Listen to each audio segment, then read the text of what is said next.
Hello everyone, Rise of the Phoenix here, and in this video I'm going to be sharing my strategy for the early game of Lord of the Rings Rise to War. This is particularly applicable to the first 24 to 48 hours and maybe a little bit after that. I've been playing this game pretty obsessively since it came out, and these 10 tips are coming from my experience where I pushed rank 1 on one of the newer servers. This guy did steal it from me just earlier today because I have been helping my faction fight Angmar. We've taken North Downs from them, Yuil from them, we're about to take Trollshaws from them, and we also took the Shire. So rather than farming tiles, I've been doing a lot of PvP. As you can see, I'm already at 55,000 prestige and the server is barely a week old. So let's get right into it. Tip number 1, your first 24-hour buffs are extremely important. If you need to, it is better to wait a day or two and start a little bit later or start on a different new server so that you can take advantage of those 24-hour buffs. The stamina one and the troop loss ones are the two biggest ones. It just lets you expand literally twice as fast, maybe even faster than you could otherwise after that 24-hour period. If you can, try to take your first 130 power tile with those 24-hour buffs. Optimally, you'll be taking all 3, but that's not always feasible. You will have a lot of losses on those tiles, so make sure you do it when your commanders are low stamina, so you can heal up all of your troops. Tip number 2, I see so many players making this mistake. It is crazy. You do not have to keep your tiles connected. You see people all the time with these bases where their tiles just connect to each other and they hang on to really bad 1 power tiles, 10 power tiles, etc., etc. You do not want to keep low power tiles. Get rid of them when you can. Tip number 3. In the early game, you want to pick 2 commanders and focus all of your experience on them. This means that other commanders are going to be taking connecting tiles so that your good commanders can fight the higher power tiles which are worth more experience. You need to focus all your experience onto 2 commanders because one of your chapter objectives requires a level 13 commander and one of them requires a level 20 commander. And you have to take 130 power tiles. If you're spreading your experience too wide, your commanders are not going to be high enough level quickly enough in order to finish these objectives.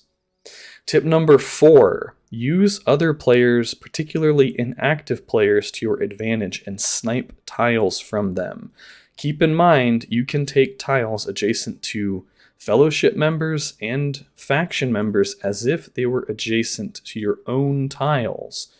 I would not do this against an active player because it might make them mad and they'll betray you and then they'll steal the tile from you, which is a huge waste on your part. But for example, this 150 tile right here, next time I'm grinding some tiles, I might just snipe that one, because it saves me stamina from having to connect to some other tile way far away. That one's only 1 away, but still, you get the point. Use other players to your advantage. Tip number 5, I call passing the baton. So at the very beginning of the game, you're going to want to have your 2 primary commanders taking a few 1 power tiles just so they can get a few levels under their belt. Then what you want to do is bring everybody home and go to your army screen. Unfortunately, I only have 1 commander at home right now because I'm getting prepared to fight over at Trolls Halls, but you can still get the point. What you'll do is you'll take all your troops off of all your commanders and then select your primary commander that has the most stamina and give him a full army. Then send him out to take some tiles, and when he gets low or runs out of stamina, bring him back and pass the army off to your secondary commander, your second primary commander. This is important because you always want your commanders to be fighting with as powerful an army as possible.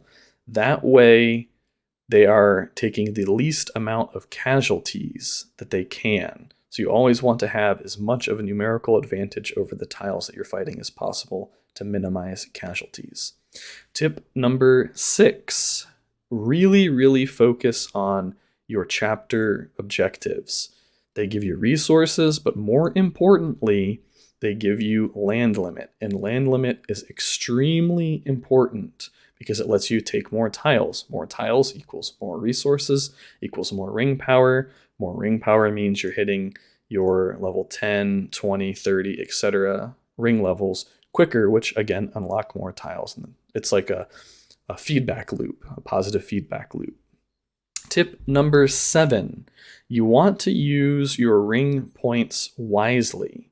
And what I mean by this is every single time you're able to take dominance, take it. After that, I prefer to max out experience with only 1 point in abundant power. So in the very early game, I put 1 point in here and save the rest of my points until I'm able to unlock experience. Remember, dominance is at 5, 10, 20, 30, etc. I don't think it's at 60 though, if I remember correctly, but you won't get 60 in the first couple of days anyway. After dominance, I really like powerful sweeping. I don't know if a lot of people know this, but this improves your entire army's damage against tiles. You would think it's against targets that you sweep, but it's not, and I'll show you what I mean by that. So if we look at all of my victory reports are taking 1 power land to make a path to a keep. So, well, of course, that's me capturing an effigy. Probably should have had this pulled up sooner. Okay, 150 power land. You can see here that these are stationary defenders. You would think based on the name it's mobs you sweep, but it's not. And the reason that is so good, especially compared to, say, abundant power, this increases just your commander's physical damage by 10%.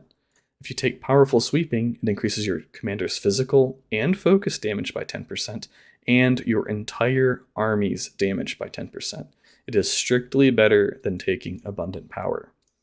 After that, I like to come up here and max control, because in addition to increasing your ring ability points, it also makes them recharge faster.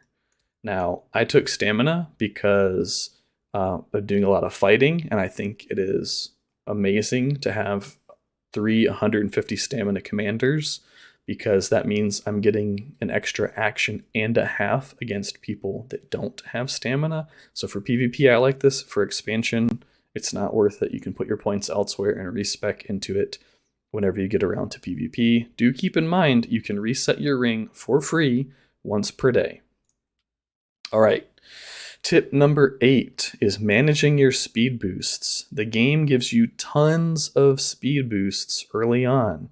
You want to use them primarily when you can finish chapter objectives. It's almost always worth speed building the final building to finish up a chapter to unlock more tiles. Another time that it's worth it is at your apothecary. If your commanders have stamina and you are low on troops, you can speed heal your soldiers. Don't do this if your commanders don't have stamina, because you can afford to let them wait. The important thing is you never want them to be maxed out on stamina. Tip number 9, you want to take easy fights whenever you can if you're low on troops. So let me select Aragorn here.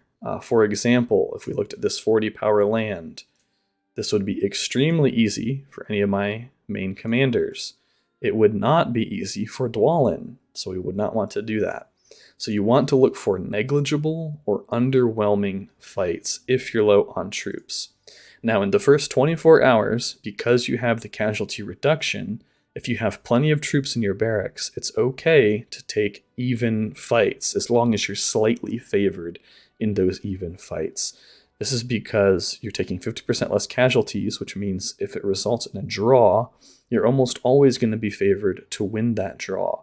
But what you'll want to do is check your battle report to see your army strength versus their army strength at the point of the draw. If necessary, you can send a second commander to save your army rather than losing that tile. All right, tip number 10. The final tip, and this one is the one that's going to take the most practice. You want to flip your tiles aggressively. What I mean by that is you want to always try to stay near max tiles because that's going to maximize your ring power and resource generation. When you're getting close to fully maxed tiles, you can click this button up here and look at your land overview.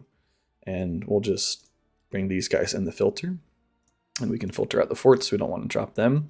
You'll want to come down, find your lowest power tiles, and start getting rid of them. Keep in mind it takes 30 minutes for them to drop, which is okay if your commanders aren't capped on stamina. But if they are capped on stamina, you want to really plan ahead. If your commander has 20, 30 stamina left and you max out, immediately start dropping, that's fine. If your guys are like 100, 110 stamina, you really want to start dropping right then. And you can plan out how many tiles to drop based on how much stamina your commanders have. If you figure that you can take 7 more tiles, start dropping for maybe 5. And then when those are about halfway dropped, drop another couple. That way you're kind of slowly rotating your tiles rather than dropping a ton at once and then having to have this long downtime where you're not capped. But you want to make sure you're getting rid of your 1 power tiles, your 10s and 15s very early on, and then towards the end of day 1, you really want to be flipping your 30s and 60s, or sorry, your 30s and 40s into 60s and 90s. So you can see, and I have only 130 plus tiles, and I've been this way for many, many days.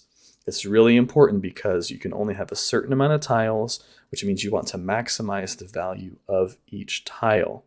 One consideration while doing this is to keep your resources somewhat balanced if you can. Grain tends to be the most in-need resource in the very, very early game, but you really need to pay attention to every resource because if you get stuck waiting on stone, for example, in order to build your next building to finish your next chapter, then you're finishing that chapter later and you're unlocking those extra tiles later. Final note, this can be done on pretty much a free-to-play account. I would say the only thing you really need to have a competitive early game as far as maximizing your ring power and topping the leaderboards is the $1 extra commander. That way you'll have 4 commanders, you'll have your 2 starters, the $1 extra commander, and you really quickly get enough respect items that'll allow you to recruit 1 more commander. So you have 2 primary guys and 2 guys that are just taking tiles for you, gathering for you, and doing whatever needs to be done. So hopefully these tips will help you dominate on the next server that you choose to play. Really, really loving this game, hoping to produce more content for it in the near future. Let me know what you think in the comments, and have a good one.